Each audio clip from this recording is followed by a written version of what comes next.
নমস্কাৰ চাবলৈ আৰম্ভ কৰিছে আছামিজ ট্ৰেণ্ডিং আজি 21 জুন আৰু আজিৰ দিনটোৰ কেইবাটাও গুৰুত্বপূৰ্ণ খবৰ লৈ আহিছোঁ এনেধৰণৰ খবৰসমূহ নিতৌ চাবলৈ চেনেলটো ছাবস্ক্ৰাইব কৰি ভিডিঅ'টোত এটা লাইক কৰি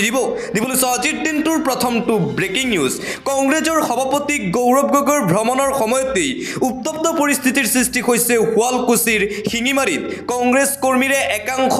বিজেপি কৰ্মীৰ হতাহতিৰ খবৰ গৌৰৱ গগৈক আগভেটা দিছিল একাংশ বিজেপি কৰ্মীয়ে মুখ্যমন্ত্ৰী হিমন্ত বিশ্ব শৰ্মাৰ সমষ্টিত প্ৰদেশ কংগ্ৰেছৰ নতুন সভাপতি গৌৰৱ গগৈ আৰু প্ৰদেশ কংগ্ৰেছৰ সভাপতি গৌৰৱ গগৈয়ে এখন সভাত অংশগ্ৰহণ কৰিবলৈ গৈছিল আৰু গৌৰৱ গগৈৰ ভ্ৰমণৰ সময়তেই উত্তপ্ত পৰিস্থিতিৰ সৃষ্টি হয় শিঙিমাৰীত কংগ্ৰেছ কৰ্মী আৰু একাংশ বিজেপি কৰ্মীৰ মাজত হতাহতিৰ খবৰ আমাৰ হাতত আহি পৰিছে গৌৰৱ গগৈক আগভেটা দিছিল ভাৰতীয় জনতা পাৰ্টিৰ একাংশ কৰ্মীয়ে আৰু তাৰ পিছতেই বিজেপিৰ বিৰুদ্ধে সৰব হৈ পৰিছে কংগ্ৰেছ দলৰ নেতা কৰ্মীসকল গৌৰৱ গগৈৰ ভয়ে এতিয়া খদিছে হিমন্ত বিশ্ব শৰ্মাক গৌৰৱ গগৈৰ ভয়ৰ বাবে এনেবোৰ কাৰ্য কৰি আছে বিজেপিৰ কৰ্মীসকলে আন এটা ব্ৰেকিং নিউজ মুহূৰ্তত আহি পৰিছে কেৱল মন্ত্ৰী জয়ন্ত মল্ল বৰুৱাৰ পত্নীয়ে নহয় বিজেপি বিধায়ক সিদ্ধাৰ্থ ভট্টাচাৰ্যৰ পত্নী মনালিসা ভট্টাচাৰ্যৰ নামো 50 লাখ টকীয়া ৰাজ সাহায্যৰ তালিকাত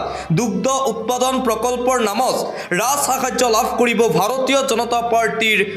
নেতাৰ দুই পত্নীয়ে আৰু এইবাৰ ৰাজ সাহায্য লাভ কৰিছে বিজেপিৰ মন্ত্ৰীৰ পত্নী আৰু বিধায়কৰ পত্নীয়ে মুখ্যমন্ত্ৰী হিমন্ত বিশ্ব শৰ্মাৰ পত্নী ৰিণিকী ভূঞা শৰ্মাৰ পিছত এইবাৰ মন্ত্ৰী জয়ন্ত মল্ল বৰুৱা আৰু সিদ্ধাৰ্থ ভট্টাচাৰ্যৰ পত্নীৰ নামতো 50 লাখ টকীয়া ৰাজ সাহায্যৰ তালিকা প্ৰকাশ কৰা হৈছে আৰু এই তালিকা প্ৰকাশ হোৱাৰ পিছতে এতিয়া ৰাজ্যৰ বিৰোধী দলসমূহৰ নেতাসকলে ভাৰতীয় জনতা পাৰ্টি আৰু হিমন্ত বিশ্ব শৰ্মাক লৈ তীব্ৰ ভাষাৰে সমালোচনা কৰিছে হিতাধিকাৰী হ'ল মন্ত্ৰী জয়ন্ত মল্ল বৰুৱাৰ পত্নী আৰু সিদ্ধাৰ্থ ভট্টাচাৰ্যৰ পত্নী আন এটা অতিকৈ গুৰুত্বপূৰ্ণ খবৰ এপিএছচিৰ সন্দৰ্ভত ডিভিজন বেঞ্চৰ যিটো জাজমেণ্ট আহিছে ই অত্যন্ত বেদনাদায়ক যি আমাৰ সকলোৰে মনত এক প্ৰকাৰ হতাশা আনি দিছে আমি উচ্চতম ন্যায়ালয়ত আবেদন কৰিম যাতে এপিএছচিৰ দুষ্কাৰ্যত জড়িত কোনো এজন লোকে চাকৰি ঘূৰাই পাব নোৱাৰে গুৱাহাটী উচ্চ ন্যায়ালয়ে এপিএছচি কেলেংকাৰীত অভিযুক্ত 52 গৰাকী বৰ্খাস্ত বিষয়াক পুনৰ মকৰলৰ নিৰ্দেশ দিয়াক লৈ মুখ্যমন্ত্ৰী ডক্টৰ হিমন্ত বিশ্ব শৰ্মাৰ এই প্ৰতিক্ৰিয়া মুখ্যমন্ত্ৰী হিমন্ত বিশ্ব শৰ্মাৰ তীব্ৰ অসন্তুষ্টি দেখিবলৈ পোৱা গৈছে গুৱাহাটী উচ্চ ন্যায়ালয়ৰ ৰায়দানক লৈ আজি সাংবাদিকৰ আগত এইদৰে এপিএছচি কেলেংকাৰীৰ ৰায়দানক লৈ প্ৰতিক্ৰিয়া প্ৰকাশ কৰিছে ৰাজ্যৰ মুখ্যমন্ত্ৰী ডক্টৰ হিমন্ত বিশ্ব শৰ্মাই এপিএছচিৰ যিটো ডিভিজন বেঞ্চৰ জাজমেণ্ট আহিছে ই অত্যন্ত বেদনাদায়ক পৰৱৰ্তী খবৰ এইবাৰ জয়ন্ত মল্ল বৰুৱাৰ পত্নী আৰু সিদ্ধাৰ্থ ভট্টাচাৰ্যৰ পত্নীৰ ৰাজ সাহায্যক লৈ প্ৰতিক্ৰিয়া প্ৰকাশ কৰিছে মুখ্যমন্ত্ৰী হিমন্ত বিশ্ব শৰ্মাই কাম কৰিছে পইচা লৈছে চুৰি কৰাটো নাই চৰকাৰী আঁচনিৰ মতেহে ধন পাইছে কাৰো ভাত গাখীৰ লোৱা নাই নহয় মন্ত্ৰী বিধায়কে ঘৰত গাখীৰ উৎপাদন কৰি খাব নোৱাৰে নেকি আজি মন্ত্ৰী হৈ আছে কাইলৈ হয়তো মন্ত্ৰী নাথাকে ঘৰখন কেনেকৈ চলিব মন্ত্ৰী জয়ন্ত মল্ল বৰুৱাৰ পত্নীয়ে চৰকাৰী আঁচনিৰ ধন পোৱাৰ বিতৰ্কক লৈ এইদৰে প্ৰতিক্ৰিয়া প্ৰকাশ কৰিছে ৰাজ্যৰ মুখ্যমন্ত্ৰী ডক্টৰ হিমন্ত বিশ্ব শৰ্মাই ৰাজ সাহায্য লাভ কৰাটো কোনো ধৰণৰ অপৰাধ নহয় বুলি মন্তব্য মুখ্যমন্ত্ৰী ডক্টৰ হিমন্ত বিশ্ব শৰ্মাৰ মুখ্যমন্ত্ৰীৰ মন্তব্য শুনাই ল'ব বিচাৰিছোঁ এই ধৰণৰ কথাত ৰাজনীতি কৰি কি লাভ আছে কাম কৰিহে পইচা লৈছে আৰু চৰকাৰে ছাবচিডিটো দিবৰ কাৰণে স্কিমে বনাইছে আন এটা ব্ৰেকিং নিউজ এপিএছচি কেলেংকাৰীৰ মূল হোতা আছিল ডক্টৰ হিমন্ত বিশ্ব শৰ্মা যাৰ বাবে ৰাকেশ কুমাৰ পালসহ সকলো অভিযুক্ত লাখে লাখে বাছি গৈছে ডক্টৰ হিমন্ত বিশ্ব শৰ্মা আৰু বিজেপি এই কেলেংকাৰীত জড়িত আছে এইবাৰ এপিএছচি কেলেংকাৰীক লৈ মহা বিস্ফোৰণ বিধায়ক অখিল গগৈৰ এপিএছচি কেলেংকাৰীৰ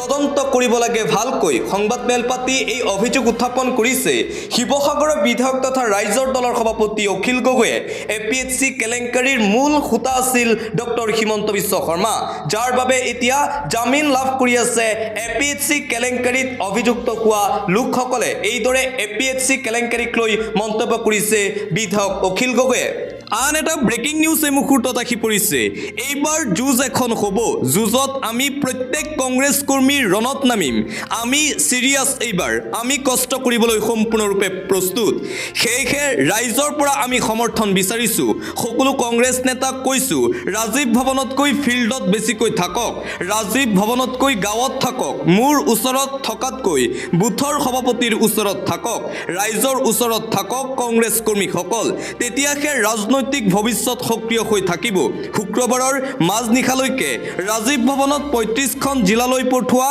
৮৮গৰাকী পৰ্যবেক্ষৰে বৈঠকৰ অন্তত প্ৰদেশ কংগ্ৰেছৰ সভাপতি গৌৰৱ গগৈৰ এই মন্তব্য ২০২৬ চনৰ বিধানসভা নিৰ্বাচনত বিজেপি হিমন্ত বিশ্ব শৰ্মাৰ বিৰুদ্ধে এখন যুঁজ হ'ব বুলি ঘোষণা গৌৰৱ গগৈৰ এইবাৰ যুঁজ এখন হ'ব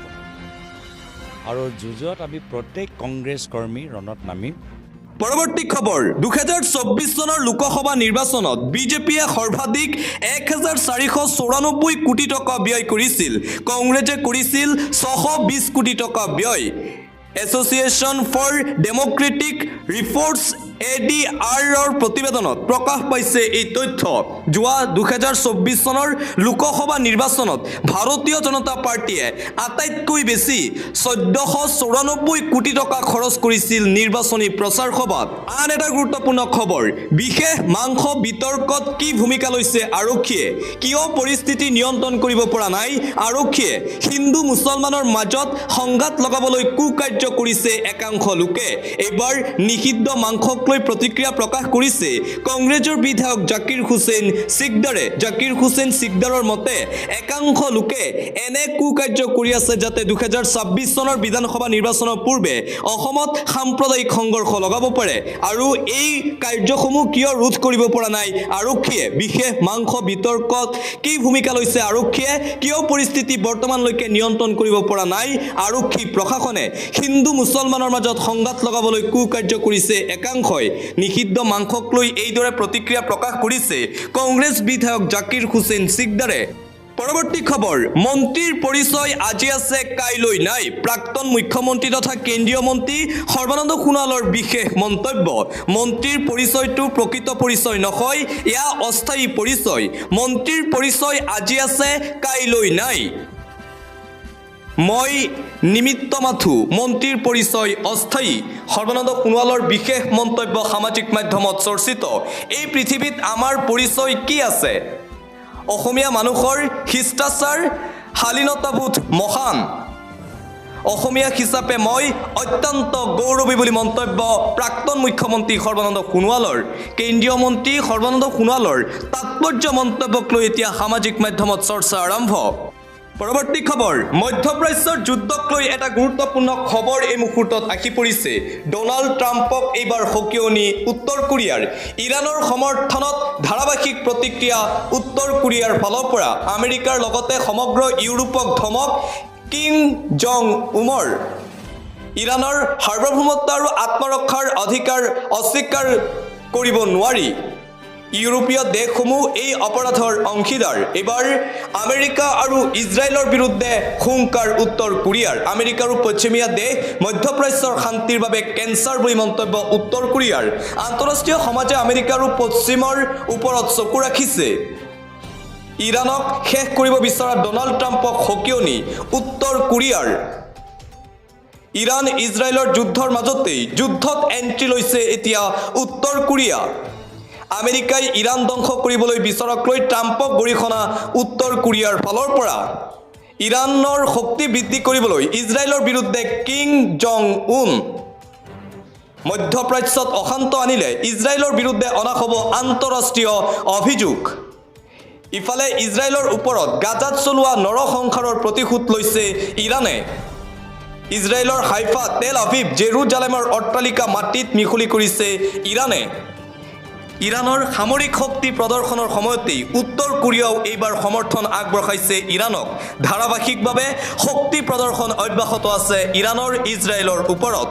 এটা অতিকৈ গুৰুত্বপূৰ্ণ খবৰ বৃহৎ সিদ্ধান্ত ১৫ বছৰ পুৰণি বাহনে নাপাব পেট্ৰল ডিজেল যান বাহনক লৈ দেশত আহি গ'ল এটা নতুন নিয়ম ১ জুলাইৰ পৰা প্ৰযোজ্য হ'ব দেশত এই নতুন নিৰ্দেশনা 15 বছৰ পুৰণি বাহনে নাপাব পেট্ৰল আৰু ডিজেল চালিত বাহনৰ ক্ষেত্ৰত 10 বছৰৰ সময়সীমা নিৰ্ধাৰণ কৰা হৈছে ঠিক একেদৰে পেট্ৰল চালিত বাহনত 15 বছৰৰ সময়সীমা নিৰ্ধাৰণ কৰিছে এই নিৰ্দেশনাত প্ৰদূষণ নিয়ন্ত্ৰণৰ বাবে CAQM লৈছে এই বিশেষ সিদ্ধান্ত বান্ধি দিয়া সময়সীমাত বাহনত ইন্ধন যোগান ধৰিলে শাস্তিৰ সন্মুখীন হ'ব ডিপু প্ৰতিটো পেট্ৰল ডিপুলৈ এই বিশেষ নিৰ্দেশনা জাৰি কৰিলে প্ৰদূষণ নিয়ন্ত্ৰণ গুণাগুণ ব্যৱস্থাই দিল্লীত বৃদ্ধি পোৱা প্ৰদূষণৰ বাবে এই সিদ্ধান্ত গ্ৰহণ কৰিছে CAQM বিগত বৰ্ষত অত্যাধিক হাৰত বৃদ্ধি পোৱা বায়ু প্ৰদূষণৰ বাবে এই সিদ্ধান্ত গ্ৰহণ পৰৱৰ্তী খবৰ ৰেলৰ ভিতৰত মহিলাৰ সৈতে কুকৰ্ম বিনোদ আৰু পংকজ দেৱৰ পুনৰবাৰ চাঞ্চল্যকৰ কাণ্ড সংঘটিত হৈছে এইবাৰ ৰেলৰ ভিতৰতে কুকাণ্ড ৰাজ্য কঁপাই যোৱা ভয়ংকৰ ধৰ্ষণ কাণ্ড পোহৰলৈ আহিছে ৰেলৰ ভিতৰত মহিলাক আবদ্ধ কৰি ধৰ্ষণ কাণ্ড সংঘটিত কৰিলে পাখণ্ডই বিনোদ বাফৰ পংকজ দেৱ নামৰ দুই লম্পটে কৰিলে এই জঘন্য কাণ্ড ৰেলৱে ষ্টেচনত টিকট কৰিবলৈ যোৱা মহিলাক বাছি ল'লে দুই লম্পটে ৰেলৰ ভিতৰত অপকৰ্ম কৰি গ্ৰেপ্তাৰ হ'ল দুই লম্পট ভুক্তভোগী মহিলাৰ এজাহাৰৰ ভিত্তিত গ্ৰেপ্তাৰ লম্পট বিনোদ আৰু পংকজক হাইলাকান্দিৰ লালা ৰেল ষ্টেচনত সংঘটিত হৈছে এই মানৱ সমাজক লজ্জানত কৰা জঘন্য কাণ্ড অভিযুক্ত দুয়োকে আটক কৰি জেৰা অব্যাহত লালা আৰক্ষীৰ ৰাজ্য কঁপাই যোৱা এই ভয়ংকৰ ধৰ্ষণ কাণ্ড পোহৰলৈ আহিছে ব্ৰহ্মপুত্ৰত পুনৰ অঘটন ব্ৰহ্মপুত্ৰৰ মাজত পুনৰ অথন্তৰ দেখিবলৈ পোৱা গৈছে এইবাৰ লুইতৰ বুকুত আবদ্ধ যাত্ৰীবাহী ফেৰী আবদ্ধ ফেৰীত অৰ্ধ শতাধিক যাত্ৰীৰ চিৎকাৰ শুনিবলৈ পোৱা গৈছে RPL ডিগাৰু নামৰ যাত্ৰীবাহী ফেৰীখন ব্ৰহ্মপুত্ৰত আবদ্ধ হৈ পৰিছে পুৱা 8:30 বজাত নিমাতীৰ পৰা কমলাবাৰী ঘাট অভিমুখে যাত্ৰা কৰিছিল ফেৰীখনত 57 জন যাত্ৰী 6খন চাৰিচকীয়া বাহন আৰু 28খন দুচকীয়া বাহন আছিল বৰ্তমানলৈকে নদীৰ মাজত আবদ্ধ ফেৰীখনত যাত্ৰীৰ হাহাকাৰ ব্ৰহ্মপুত্ৰৰ জলস্তৰ বৃদ্ধি পাই থকাৰ পাছতো নদীৰ কাষলৈ চপাওতে ফেৰীখন এই অঘটন সংঘটিত হয়